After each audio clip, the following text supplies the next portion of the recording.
hanya jual apa yang kami bisa buat, dan kami tidak bisa jual apa yang kami tidak bisa buat.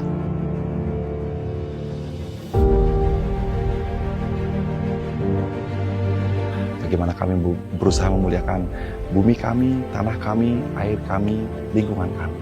Sehingga terjadi sinergitas positif antara petani, lingkungan, dan Tuhan.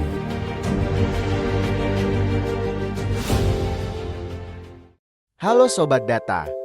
Film dokumenter tadi merupakan hasil riset dari Badan Pusat Statistik dan Badan Riset dan Inovasi Nasional dalam mewujudkan praktik ekonomi hijau di Indonesia.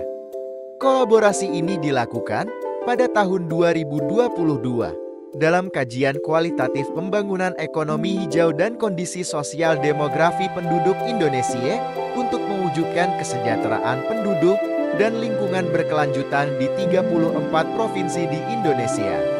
Riset ini dilakukan di 34 provinsi, sedangkan diseminasinya berlangsung di 7 kota, yaitu Palembang, Semarang, Balikpapan, Makassar, Ambon, Kupang, dan Manokwari. Hasil kajian riset ini berupa laporan penelitian, laporan kebijakan, film dokumenter jelajah praktik hijau Indonesia yang berjudul Semai, serta buku yang berjudul Praktik Ekonomi Hijau di Indonesia. Lantas, sebenarnya apa itu ekonomi hijau atau green economy? Ekonomi hijau yang juga disebut sebagai ekonomi rendah karbon adalah kegiatan ekonomi yang menghasilkan emisi gas rumah kaca yang rendah dan mendukung aktivitas adaptasi terhadap ekosistem sebagai upaya saling menguntungkan untuk membangun ketahanan berkelanjutan. Pada 9 Agustus tahun 2022, Kementerian Perencanaan Pembangunan Nasional meluncurkan Indeks Ekonomi Hijau atau Green Economy Index yang bertujuan mengukur efektivitas transformasi ekonomi ke arah pembangunan berkelanjutan dan ramah lingkungan.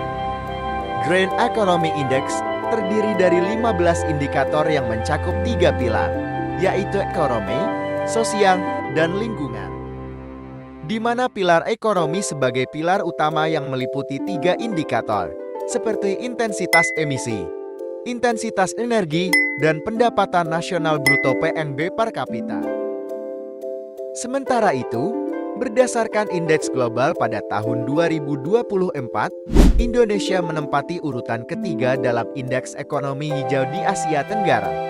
Prestasi ini menunjukkan bahwa Indonesia telah melakukan langkah-langkah signifikan dalam mengimplementasikan praktik ekonomi hijau dan berkelanjutan.